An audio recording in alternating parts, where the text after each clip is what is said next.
Hi, this is Ken Cerny again at Christ Lutheran. Today I'd like to take you through a new piece of equipment that we have that kind of went along with the new cameras that we acquired. So this PTZ controller is a new controller. This is our old one, which was a larger AV pause. Worked great. There's nothing wrong with it. However, we did have one of the new cameras does come with NDI. This has NDI built into it also. And so we wanted to be able to take advantage of some of the things that the new camera can do, and we're hoping that this will do that. It does have some capabilities the old controller does not have, which we're happy to have also. So let me share with you what I've discovered and how to set up this controller to take advantage of our older cameras, our newer cameras, and especially the NDI camera. So with that in mind, let me switch over to this camera right here. So basically we have all four cameras are actually, and I'm going to come back here for a moment, all four cameras, we have two that are mounted on the walls, one that you're looking at me through, the other one on the other side of the church. We have these two cameras up front here. They all go into our ATEM Mini Extreme video switcher. That is an HDMI input, so all the cameras do HDMI. This also does NDI, which I have coming in here now also. And all of those have to come together, and we can switch and mix and match the cameras because they all work together. So all of them need to be controlled by the PTZ controller. Otherwise, we end up with a remote for every camera, which doesn't really work that well on its own. So with four cameras, we didn't need to have four remotes. We needed one controller, and that's what we have. Now, I have had all of those four cameras on the old controller also. So initially, I made sure that it works with the old controller in case this one wasn't going to work for us. But I wanted to make sure that I knew how that worked also. So they did all work on this older controller. They all came in using the HDMI, obviously, and then the protocol that we're using over there and for most of them on here is called VSCA over IP. And again, I'll show you how that works. So here's the new controller. So it's nice, it's small, it's about half the size of the old one, and it's just really got a lot of nice capabilities with it. It's got a nice feel. It's solid. There's no weakness to it, it feels like. I think this is plastic, but it's still a very solid remote or a solid controller for the PTZ cameras. Just go into the menu here. You can see the menu, and you can control the menu items by using the joystick, or you can use this knob here and then back up to go out, or back up or push this one to go in. So what these knobs do here, you have these two menu items here, select and back. Since they're right here, those are the knobs that you use to press in order to select that particular command. So I'll go back, or I'll select, and then I can use this to scroll down, and that works on all of the menus that you have up here. So I'm going to back up to the main part, hit the menu, here's the main menu, and we can make all these changes here. So as we go through, you can also select here, but you can also select there. So the top of the top button on the remote also allows you to select. When you're using the joystick, you can just use this to do that. And then back up by just going back to the left. So yeah, lots of different ways to do the same thing, whatever works for you. Going to check the network out here real quick. You can see I have DHCP is on. It works just fine with DHCP on, so I don't have to select it. What I do need to know is the IP address so that I can go into the webcam or my browser and pull up the menu for this particular controller. So that was a 1.114. I plugged that into the browser, 192.168.1.114. Hit enter. It brings up a login, and of course the admin deal, and then I'm in. So this also tells you what I have set up, and it goes through the same menu items here. Okay, so you can do it either way. I'm going to show it to you on the actual piece of equipment here. So let's continue on here, and what I'm going to do is continue on down. Oops, go back here to the primary menu. I'm going to continue on down all the way to reset the device. I'll talk about some of the other menu items here as we go.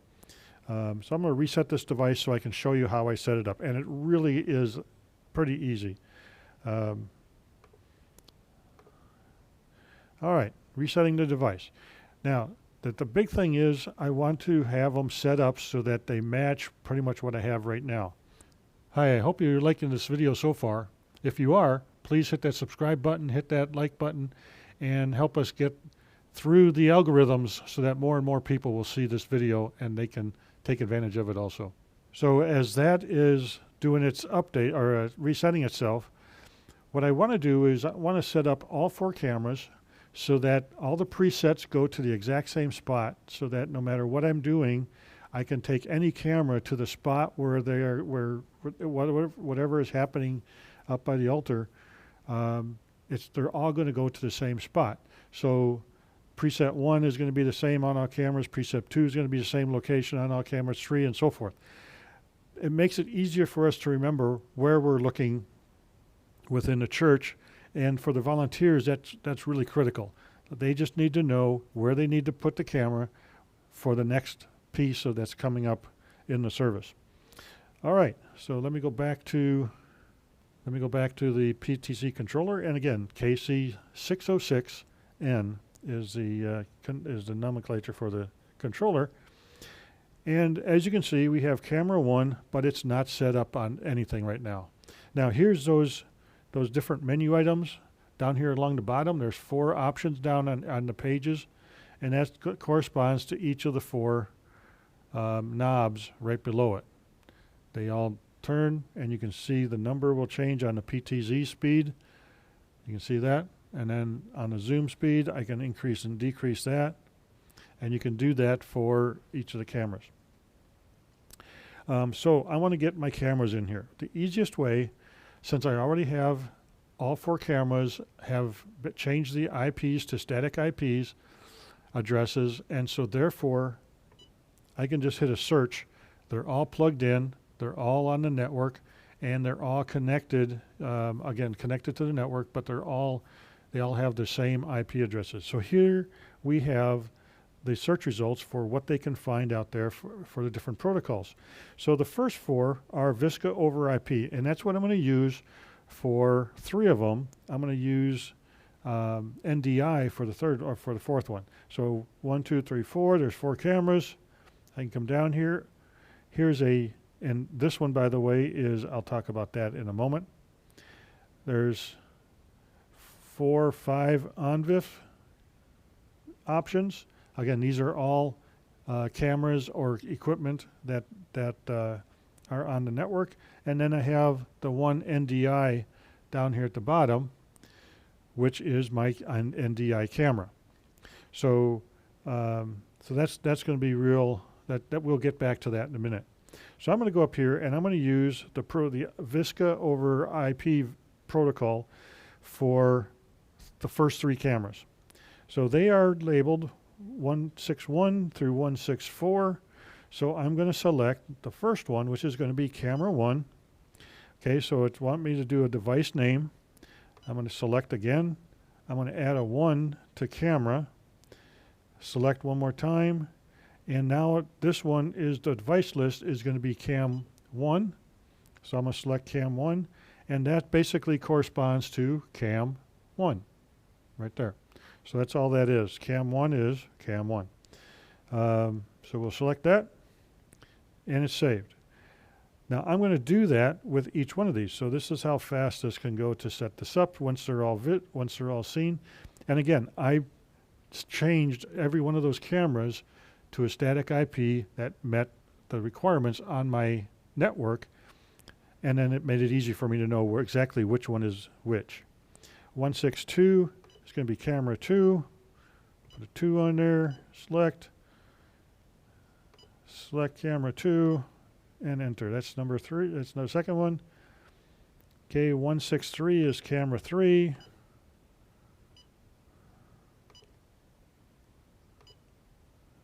There's cam 3. And 164 is cam 4. I'm not going to put this in Visca over IP simply so I can show you that I'm going to put this down here in NDI. So there's 1.164, same camera using NDI, and I'm going to choose this protocol for this one. So you can have multiple protocols, and you can see the name is a lot larger. Well, to keep that from having to scroll, I want to keep this down to a minimum. I'm going to back up and get rid of most of this. I don't need that. Get rid of that. Add 4 in there and get rid of the FoMaKo name. Now it's very close to the rest of them. So camera 4 NDI. Just allows me to know that it's a little different, and enter that as cam 4. Okay, so the cameras I wanted are all set up in here. I don't need these other protocols because they're just pointing to the same camera. This one right here, this 1.115, that's actually for a Zowie box, which I'm going to use to change the NDI signal over to, let's see if I can show that right here. There it is. There we go. The Zowie box is just simply a another network attachment that is basically a NDI encoder decoder. So I'm using it in the decoding mode because I'm bringing in the NDI signal from the camera, and it's going out on the other side as an HDMI out. Okay, so that's all this is doing. So it allows my HDMI ATEM Mini Extreme to use NDI signals, and that's a 1080p signal, 1080p 60 going out, but it comes in as NDI over here. So I've already got that set up. I don't need to have that on here because I can control that box from here anyways. I'm not worried about it. All that's doing is converting my signal from NDI to HDMI. I have everything set up the way I want it. So I'm going to turn the search off, and I can bring up my CAMLIST. And now here's my 4 cameras. Camera 1, camera 2, camera 3, and go this way, camera 4 NDI. So it's not a touchscreen. So there we are. We have 4 cameras. Now each one of them are programmed here also. So I'm going to then select, so we turn off the CAMLIST, and now down here, if you notice, call is already been selected. I'm going to select cam instead, and I'm going to change this to camera 2. It connects, shows the location of where it's actually looking compared to the home location of the straight on, and it shows the information that I need. So there's cam 2, there's the IP address, there's where it's looking, and now I can control the pan tilt speed, the zoom speed, the manual focus, autofocus, all of that. I can control that from here once I select that cam. Now once cam is selected, you'll see it turned orange here. I don't have to keep hitting that each time, and that's one thing the older PTZ controller I had to hit with the cam selected. I had to hit call, number, enter. Now when this is selected, all I got to do is hit the number, and it automatically selects the camera I'm trying to find, and that works out well. Now once I have the camera I want to find, I'm going to hit call and the preset for that particular camera. So anytime I have call set up, whatever camera is up here, I can change it to any of the presets with one single button push. And I'll go to wherever I'm sending it. So that's the call. Now to set the presets, I can set them here. Now the thing is, presets are set and stay in memory within each of the cameras. So you have to set the presets for each one. So I can set, for instance, you won't see where it's actually located, but right now, cam 1, I'm going to set it in the position number 1. So to set the presets, you hit set and you hit the number and it stores. So it's right up there, store preset 1. So that when you go to it, you can change, or I should say it'll go to that preset whenever you hit the call then. All right, so let's look at what the cameras look like. All right, so let me bring up one of the cameras. I'm going to bring up camera 3. I'm going to pull up camera 3 on the screen here. Make sure I have the right one. There it is. All right, so this is a picture through camera 3, which is one of the new FoMaKo cameras. And it's just on a tripod right in front of my booth here. All right, so I can manage that camera with the mouse. And it works out really well. All right, so not the mouse, but the joystick. So I can manage this camera using the joystick. And I can move it wherever I want to. Now look at the speed that it's going on my controller. That's telling me PTZ 4, so I'm going to up that to PTZ 6, or the PT speed to 6, and you can see there's a significant upgrade. And how did I do that? Let me switch back here.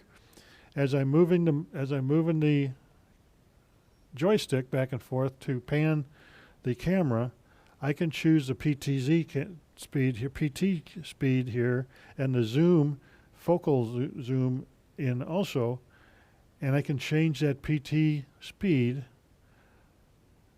pan and tilt, right here. If I want to increase it, I just bump it up. This is where the 6 is that I bumped it up, and you can do that.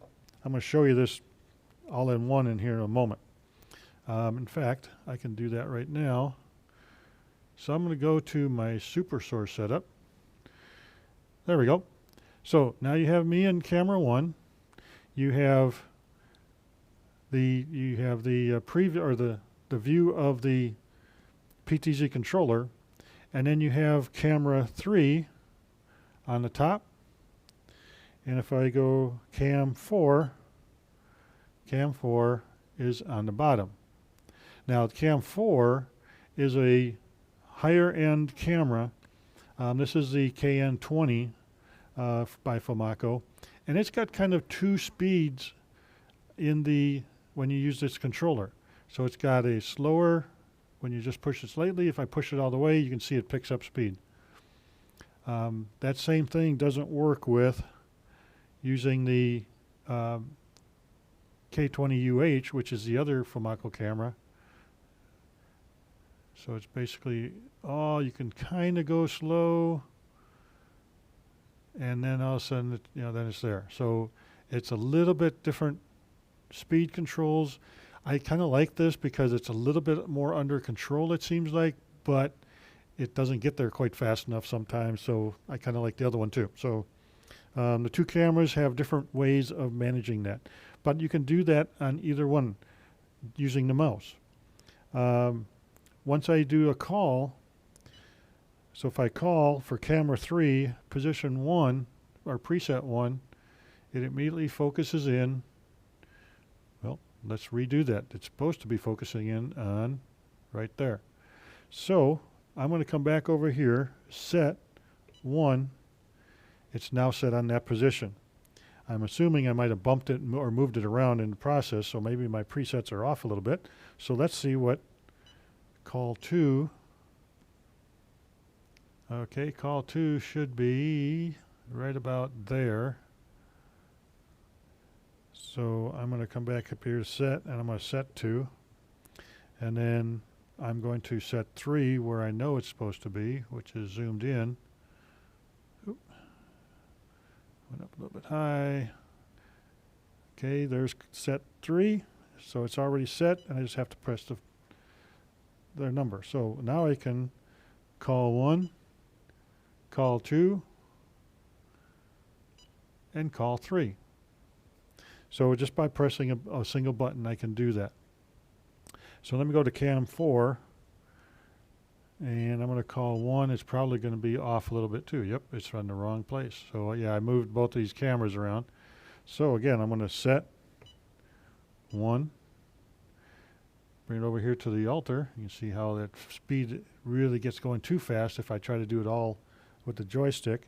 I'm going to set this at 3 and then zoom back, widescreen or wide view, and set 2. All right, so now call 1, 2, and 3. Oop, 3. So there it all is. So once they're set, they call up pretty nicely. Now, the nice thing about that, you saw me controlling it and over-controlling it using the joystick. The presets will keep you from over-controlling it. Also, the presets can be adjusted prior to that particular camera coming up. Now, you've been hearing the beeping that's going on since I changed this over to, and I'm going to go back to this screen. So you heard the beeping that goes on since I changed this over to and reset the entire controller. So I'm going to go back to menu, and I can go down to beep. This is the easiest thing to turn off. There's the on-off button. You select that. It's off. Go back. Now I can also come down here to joystick, and I can change the pan and tilt, and I can reverse them. Now the reason you would want to reverse them is this right here. Let me go back to this, and I'm going to push forward. I'm going to push, yeah, we got to get back to the camera. Okay, I'm on camera 4, so I'm going to push forward on 4, and you can see it goes up. Now, being a pilot, typically I pull back on the stick in order to go up. In this case, it's just the opposite. So it's a little bit counterintuitive for me. So what I can do is I can go into the menu, and I can come down here to joystick, select joystick, and then I can come down here to tilt, reverse, and now that problem won't happen to me again. So back up out of here, and now when I go forward, it goes up. When I go pull it back, it goes down, and that's kind of counterintuitive depending on which way you like it. Okay, so as I'm looking out over the if I push down or push forward, my nose goes down, and I should be going down below the horizon. When I pull back, my nose comes up, and I'm looking above the horizon. So for me, this makes more sense because, again, I'm a retired pilot, and that just makes more sense. I pull back to go up, I push forward to go down, and it works better in my mind. I'm always going the wrong direction otherwise if I don't change that. So you can change that in the menu. You can change what the knobs do, the display, the beep, the joystick, the language. It tells a little bit about the device, and then of course the reset, which we're not going to do anymore. So I'm going to get rid of the menu. The last thing I can do here is I can take a look at, I can give previews on this screen here. So I can actually do a preview for camera 4, and I can actually see what's happening right here on this view here also. So camera 3 and camera 4 do allow previews from the camera right here. I don't need that. I have the ATEM Mini Extreme multi-view preview mode, and that's much, much better for me and much easier to see than this small little screen here, especially since what I want to see is not the screen so much as which camera I'm on. So this is the screen that I'm going to have up most of the time. I'm not going to have the picture up. I want to be able to see what camera I'm on and then what controls I need to control. So that's in a nutshell this particular PTZ controller, the FoMaKo KC606N. And one last thing, well, I can move the pan and tilt here. I can twist in order to zoom or not zoom. So let me go back one more time, and I can zoom in or zoom out or zoom in. Okay. Or I can go to Cam 4 and do the same thing. I can also do the same thing using this over here. So one of the problems with zooming on this one is I actually might bump it a certain way and kind of get out of control, where I can use this wide and telephoto to do the same thing. So there you go. That's the system. That's our new FoMaKo PTZ controller, controlling 2 FoMaKo cameras and 2 AVPOS cameras that we've had for the last 2 years. I hope that helps you understand how easy this is to set up. It's an awesome thing to use, and I hope you have a good day.